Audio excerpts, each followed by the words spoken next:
Mungkin saking cerewetnya saya, jadi saya bilang dapat stempel Ibu Tiri. Tapi saya baik kok. Assalamualaikum, selamat pagi, salam Elisa. Kembali lagi dengan saya Dia di acara Cuap-Cuap Kru Elisa. Kali ini saya mau bahas tentang sosok yang biasanya kita sebut emaknya klinik ya. Yang kemarin kan episode kemarin sudah sama kepala sukunya klinik. Nah sekarang sama emaknya klinik.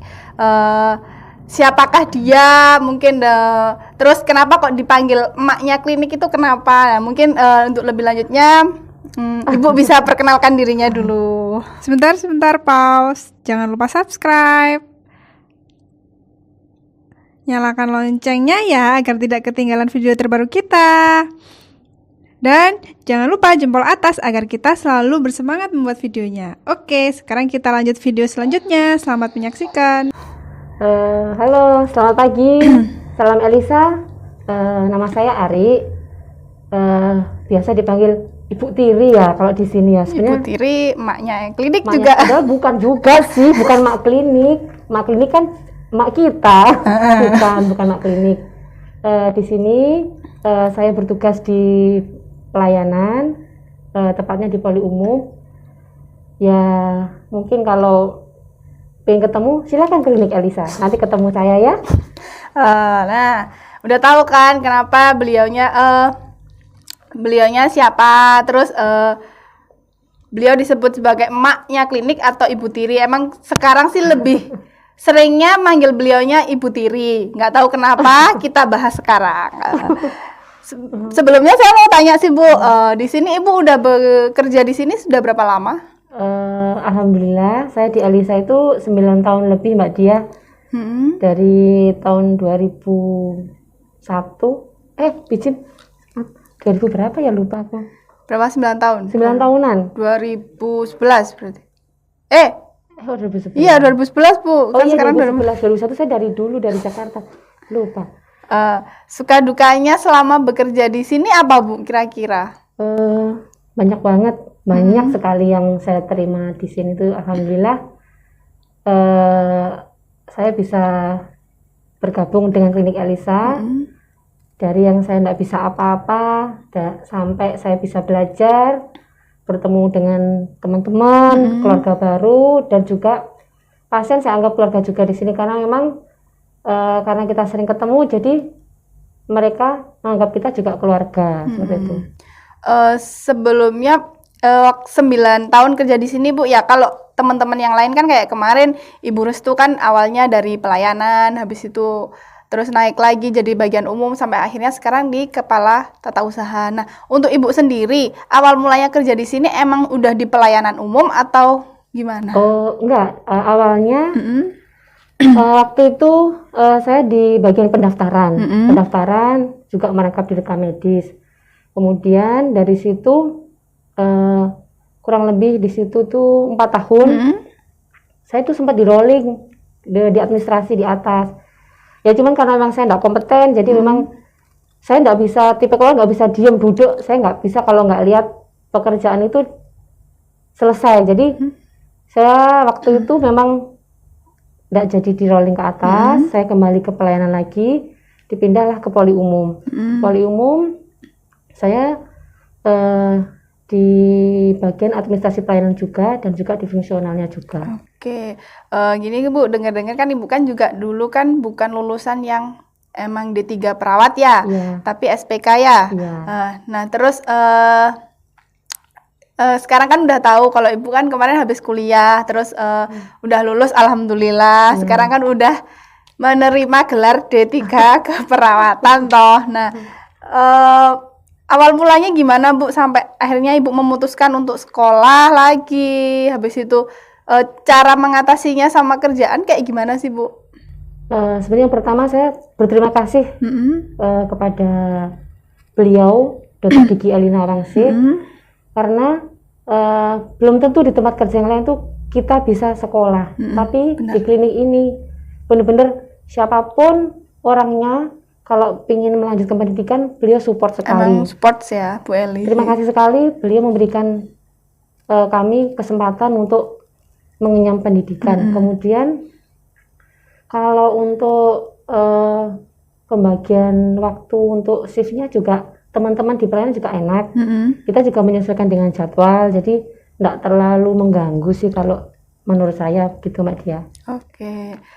Setelah mendapat gelar yang baru, Bu, kira-kira gimana perasaannya? Terus sama klinik pun juga kemarin kan cuma ya bukan lulusan D3 ya, SPK otomatis untuk kayak tindakan kan masih kurang ya, beda sama yang lulusan D3. Kira-kira setelah mendapat gelar D3 itu gimana, Bu, perubahannya? Banyak sih. Di awal kan memang kalau kompetensi SMK kan memang tidak boleh melakukan tindakan tertentu ya. Jadi kalau memang kita sudah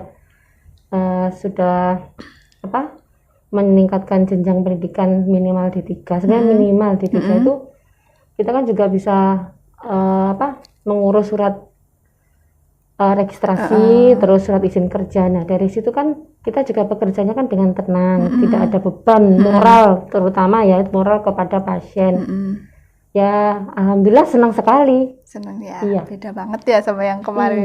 Mau tindakan kan masih takut takut salah, takut menyalahi aturan atau gimana. Ya memang ya sebenarnya telah juga sih usianya udah faktor udah. Tapi kan pendidikan nggak memandang usia. Selagi kita masih mampu kan, Bu. Terus nah ini untuk masalah yang kenapa kok beliaunya dipanggil Ibu Tiri? Ini awal mulanya dari mana sih, Bu, sebenarnya? Iya, ini sebenarnya mungkin saking cerewetnya saya, jadi saya itu dipanggil Ibu Tiri. Tapi kan sebenarnya cerewet saya itu kan saya tuh sayang dengan teman-teman. Karena apa? Kalau memang dari teman-teman ada yang tidak pas atau tidak benar, ya jadi saya mengingatkan. Saking seringnya mengingatkan, jadilah dapat stempel Ibu Tiri. Tapi saya baik kok.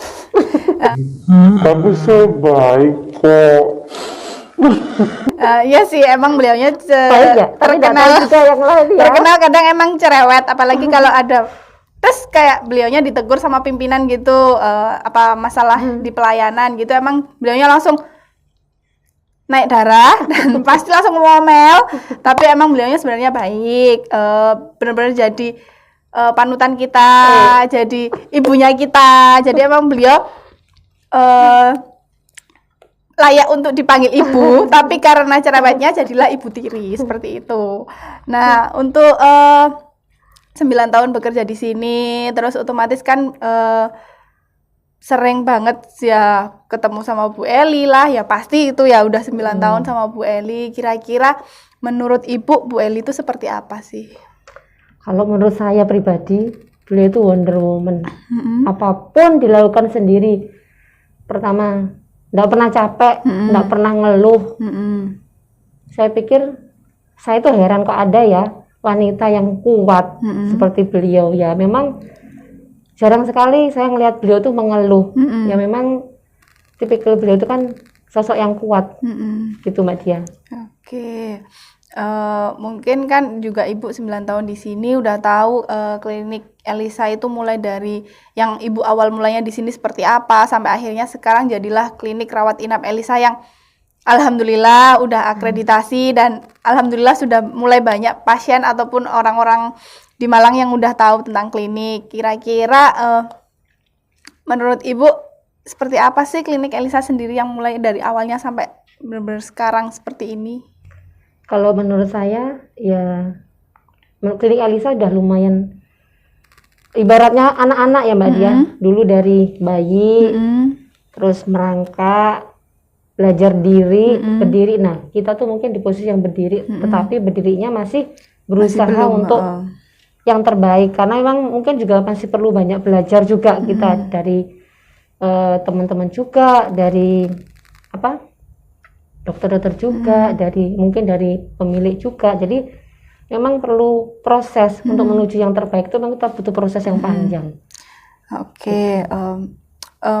Kira-kira Ibu pengennya ke depannya klinik Elisa itu seperti apa sih, Bu? Saya berharap klinik ini semakin berkembang, tetap menjadi idaman masyarakat, dan juga bisa menjadi tumpuan dari kami-kami yang bekerja di sini. Oke, terus itu untuk yang klinik ya. Kalau untuk teman-teman nih, Ibu kan udah terkenal di sini ibunya anak-anak. Nah, semua juga di bawah pasti panutannya ataupun kalau ada masalah apa-apa pasti larinya ke Ibu. Mungkin Ibu ada pesan-pesan untuk teman-teman supaya gimana biar pelayanannya seperti apa. Terus kan anak-anak di sini juga emang kebanyakan ya masih anak-anak. Nah, mungkin Ibu bisa kasih sedikit pesan-pesan buat anak-anak. Yang pertama mungkin saran ya, sebenarnya tuh saya itu cerewetnya bukan marah enggak, karena untuk kebaikan kita semua. Kenapa? Karena kita melayani pasien, melayani orang lain, maka layanilah mereka dengan sepenuh hati seperti kamu ingin dilayani yang baik, seperti itu. Kemudian saya berharap juga kita semakin solid. Amin. Jadi kalau kita solid, apapun pekerjaan yang berat pasti akan ringan. Mungkin itu aja, Mbak Dia. Itu aja. Kalau dari saya sendiri sih, Bu Ari emang benar-benar ibunya anak-anak sih. Emang beliaunya kalau ada masalah apa-apa dari anak-anak pasti beliau yang kena duluan dari Bu Eli. Mungkin dari saya cuma sedikit tanya tentang itu, dari sosok Bu Ari itu seperti apa dan kenapa beliaunya dipanggil Ibu Tiri atau emaknya klinik. Nah, emang beliau awal mulanya emaknya klinik itu karena beliau sering banget dinobatkan menjadi karyawan teladan di klinik. Nah, seperti itu. Tapi karena sekarang beliaunya udah diganti nama jadi Ibu Tiri itu karena yaitu cerewetnya beliau. Tapi beliaunya sebenarnya baik kok, dan cerewetnya juga cerewet yang enggak yang marah-marah gitu, enggak, cuma mengajarkan kita harus gini loh, seperti itu. Mungkin video kali ini dari saya dan Bu Ari cukup sekian. Kalau misalnya ada salah-salah kata ataupun salah perbuatan, saya mohon maaf. Dan jangan lupa ya di subscribe, di like untuk channelnya klinik kita. Mungkin dari saya cukup sekian. Tunggu episode-episode selanjutnya. Terima kasih. Wassalamualaikum warahmatullahi wabarakatuh. Salam Elisa, selamat pagi.